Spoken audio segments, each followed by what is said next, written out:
আসসালামু আলাইকুম ভাইয়ারা। আজকে তিনটা খেলার বিষয় নিয়ে কথা বলবো। সেটা হচ্ছে একটা ব্রাজিলের খেলা, একটা আর্জেন্টিনার খেলা, একটা পর্তুগালের খেলা। ব্রাজিলের খেলা যদি আমি বলতে যাই, হ্যাঁ, অনেকেই অনেক রকম কথা বলবেন, বাট আমি বলবো যারা ফুটবলটাকে বুঝেন, যারা ফুটবল দেখেন, যারা ফুটবলের বুঝেন, তারাই আপাতত এখানে সমালোচনা করতে আসবেন। ফুটবলের যারা বুঝেন, সেদিন ব্রাজিলের খেলা দেখলাম ভাই। ব্রাজিল টিম খারাপ না, এই বিশ্বকাপে তারা ডিমান্ডিং টিম, অসাধারণ তাদের হচ্ছে ফরওয়ার্ডগুলো, তাদের হচ্ছে অ্যাটাকিং মিডফিল্ডার বলি থেকে শুরু করে, তাদের হচ্ছে সেন্টার ব্যাক থেকে শুরু করে অ্যাটাকিংয়ে যারা থাকে সবগুলোই অসাধারণ।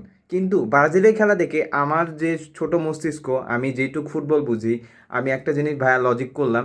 সেটা হচ্ছে কি, ব্রাজিলরা টিম বন্ডিং হিসেবে খেলে না ভাই।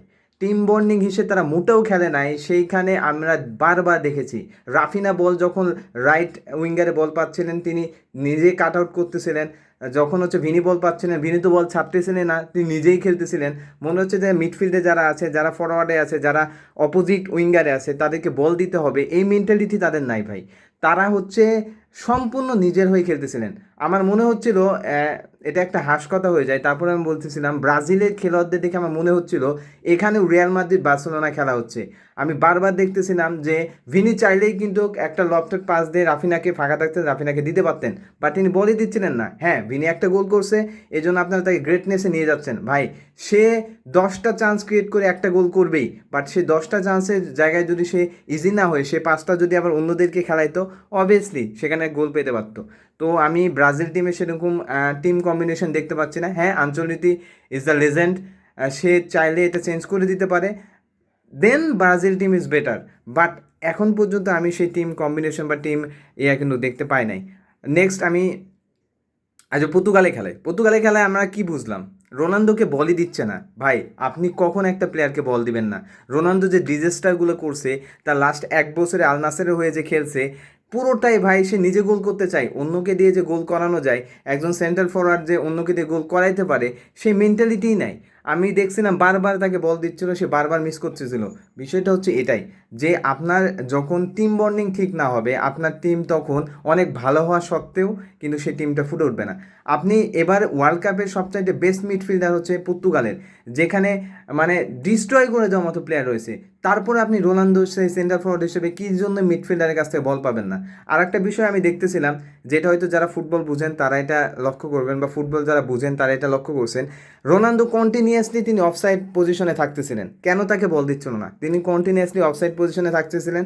হ্যাঁ, he is a great player, but মানে তার আইকিউ লেভেলটা কি কম হয়েছে নাকি আমি জানি না। রোনালদোকে নিয়ে কথা বলা আমার উচিত হচ্ছে না তার গ্রেটনেস নিয়ে, বাট আপনার একটা এজ পরে ভাই আপনাকে ফুটবল ছেড়ে দেওয়া উচিত। একজনের কথা বললাম, কথা বলছে বড় একজন লেজেন্ড, তার নাম এখন মনে পড়ছে না। তিনি বলছে যে ফুটবল আপনাকে যখন ছেড়ে যাওয়ার আগে আপনি ফুটবলকে ছেড়ে দেন। বিষয়টা হচ্ছে তাই। আমরা এই জিনিসটা কিন্তু আল নাসেরেও দেখে আসছিলাম। আল নাসেরের প্লেয়ারদের থেকে বল সাপ্লাই পড়ার পরে অনেকগুলো মিস করার পরে তারাও চাচ্ছিল না যে তাকে বল দিতে। পর্তুগাল পুরো টিম, আমি বলবো যে একদিকে, আর রোনালদো সেদিন একদিকে খেলছে, তাকে 90 মিনিট খেলাইছে কি জন্য, পর্তুগাল কি চাপে খেলাইছে সেটা আমি জানি না, বাট রোনালদো ডিজাস্টার করছে ভাই।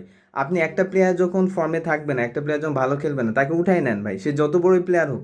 আর আমি মনে করি যদি রোনালদোর জায়গায় অন্য একটা পর্তুগালের প্লেয়ার থাকতো, হয়তো এরকমও হইতে পারতো, টিম কম্বিনেশন ইজ বেটার হইতো, কারণ রোনালদোকে বল দিচ্ছিল না। আর আরেকটা বিষয় কি, পুরো ম্যাচে আমরা যা দেখেছি যে বিপক্ষ টিম কিন্তু রোনালদোর বিপক্ষে একটা পরিকল্পনা করেই মাঠে নামছিল। আমরা যখন দেখতেছিলাম প্লেয়াররা যখন মিডফিল্ডে বল খেলতেছিল, তখন আমরা দেখতে পাচ্ছি একটা হাই ডিফেন্স লাইন আপ রোনালদোকে পিছনে রাখে অফসাইড বানায় রেখে দিছে। সো বিষয় এটাই। আর আরেকটা বিষয় কি, বুনো ফার্নান্দেজ যে যে গোলটা মিস করলো রোনালদো, যেটা নিয়ে অনেক সমালোচনা হচ্ছে, যেটা নিয়ে রোনালদোর অনেক ট্রোল হচ্ছে, সে বুনো ফার্নান্দেজ যদি সেখানে বল পাইতো, ইজিলি একটা গোলের চান্স ছিল। হ্যাঁ, আপনি এখন বলবেন যে রোনালদো পিছনে তো দেখে নাই ভাই। রোনালদো যে লেভেলের প্লেয়ার, মেসিরা যে লেভেলের প্লেয়ার, তাদের চতুর্দিকে কে কোন জায়গায় আছে, কোন পজিশনে খেলছে, তারা অবভিয়াসলি জানে। আর এই বয়সে তো আরও জানবে, কারণ তাদের আইকিউ লেভেলটা আরও বেটার হবে। কিন্তু রোনালদো বল দেয় নাই, কারণ সে গোল করতে চায়।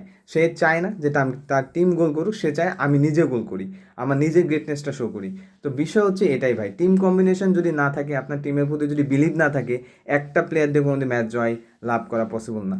এবার আমরা দুটো টিমের কথা শেষ করলাম, এবার আর্জেন্টিনাতে আসি। টিম বন্ডিং কাকে বলছে? এবার আপনি রিয়ালাইজ করবেন। হ্যাঁ, আপনি বলতে পারেন আমি আর্জেন্টিনা সাপোর্টার, এই জন্য হয়তো আর্জেন্টিনাকে সামনের দিকে নিয়ে যাচ্ছি, but no, Argentina is better team combination this world cup. অসাধারণ। আমি যদি বলি ফ্রান্স আর্জেন্টিনা দুটা দলের টিম কম্বিনেশন অসাধারণ। আমি নিজেই গোল করব এই মেন্টালিটি কারো নেই। আমি দেখছি ফ্রান্সের ডেম্বেলে বারবার সুযোগ পাচ্ছিল, তারপরেও সে ইজিলি সুযোগটা সে এমবাপ্পে অথবা হচ্ছে ওলিসিকে দিচ্ছিল। ওলিসি চাইলে গোল করতে পারতেন, দূর থেকে শট নিতে পারতেন, না, সে কনফার্ম করছে যেন এইখানে কিলিয়ান এমবাপ্পে গোল করে বা এখানে তো একটা শিওর গোল হয়। সো সেটাই হচ্ছে আর্জেন্টিনার ম্যাচে। হ্যাঁ, মেসি 3টা গোল করছে, মেসি একাই খেলছে, মেসি একাই টিমকে নিয়ে গেছে, বাট এখানে আপনি টিম বন্ডিংটাকে আপনি দূরে রাখতে পারবেন না। ডিপলে যে ফার্স্ট গোল আপনি লক্ষ্য করেন, ডিপলে যে পাসটা, সেখানে লেফট উইঙ্গারে প্লেয়ার ছিল, রাইট উইঙ্গারে প্লেয়ার ছিল, তার হচ্ছে মিডফিল্ডে প্লেয়ার ছিল, বাট সে পাস দিছে কোথায়, সেই তিনটা প্লেয়ারকে ক্রস করে সে মেসিকে পাস দিছে। কারণ হিজ নো, মেসি ওইখান থেকে বল পেলে সে গোল করতে পারবে, সো মেসিকে পাস দিছে। এটা একটা বন্ডিং। আর একটা বিষয়টা বলি, মেসিকে যখন সাব করানো হচ্ছিল স্কালোনি কাঁদতেছিল ভাই। একটা কোচের সাথে একটা প্লেয়ারদের কি লেভেলের মানে সম্পর্ক বা কি লেভেলের বন্ডিং থাকলে এরকম একটা হয়। মেসিকে যখন সাব করাচ্ছিলেন স্কালোনি কাঁদতেছিলেন, মেসিও কাঁদতেছিলেন। মেসির হয়তো রিজন পরে শুনলাম যে তার বাবা অসুস্থ, এই জন্য হয়তো কাঁদতেছিলেন, বাট স্কালোনি কাঁদতেছিলেন। কারণ কোচের সাথে ভাই একটা প্লেয়ারদের বন্ডিংটা এরকমই হওয়া উচিত, একটা প্লেয়ারের সাথে প্লেয়ারের বন্ডিংটা এরকম হওয়া উচিত। আপনি রোনালদোর টিমের, আমি শুধু রোনালদোর দোষ দেবো না, আপনার রোনালদো গ্রেট, সে সব কিছুতে লাইফ অর্জন করছে এক ওয়ার্ল্ড কাপ ছাড়া, এবং সে এত বছর ধরে সার্ভিস দিয়ে আসছে টিমকে। যেমন আর্জেন্টিনা টিম পুরো মেসির হয়ে খেলে, আপনারা রোনালদো হয়ে খেলেন না, আপনার রোনালদোকে সে সাপোর্টটা দেন না। কিন্তু না, আমার যে মনে হয়েছে পর্তুগাল টিমের এক একজন এক একটা হাম, সো এক একজন এক এক লেভেলের তারা নিজেদের লেগেসি এখানে ক্রিয়েট করতে আসছে। টিম বন্ডিং আমরা দেখতেছি না। আমি পর্তুগালকে আগে বলছিলাম এই ওয়ার্ল্ড কাপে কাপ জয়ের দিক দিয়ে মানে অনেক উপরে থাকবে যদি রোনালদো সে ভালো খেলে। রোনালদো পারফরমেন্স হয়তো বেটার হয় নাই প্রথম ম্যাচে, আমার হয়তো বা সেকেন্ড ম্যাচ অনেক ভালো হতে পারে, বাট ভাই এখানে টিম কম্বিনেশন জরুরি, যেটা আমি এখন পর্যন্ত ব্রাজিল আর পর্তুগাল টিমে দেখি নাই। এখন পর্যন্ত আমি বলবো যে স্পেন টিম কম্বিনেশন ভালো গেছে, বাট তাদের টিকিটকা ফুটবল, তারা এগ্রেসিভ ফুটবল খেলে না, হয়তো তারা কামব্যাক করবে, বাট আমি দিন শেষে বলবো এখন পর্যন্ত তাদের আমরা টিম কম্বিনেশন দেখি নাই। হয়তো ব্রাজিলে কার্লো আনচেলত্তি এটা নিয়ে ভাববেন, এটা হয়তো নিয়েও আসবেন, বাট আপনি ইন্ডিভিজুয়ালি ম্যাচ জিতাতে পারেন, একটা ওয়ার্ল্ড কাপ জিতাতে পারেন না।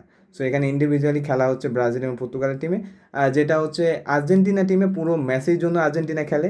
আর্জেন্টিনা অলরেডি 2022 বিশ্বকাপ জিতে গেছে, এই বিশ্বকাপটা তারা এনজয় করতেছে, সো এনজয় করেই খেলবে। সো টিম কম্বিনেশন, এটা হলো টিম কম্বিনেশন। সো ধন্যবাদ সবাইকে, আমার মনে হচ্ছে যে আমি বুঝাইতে পারছি।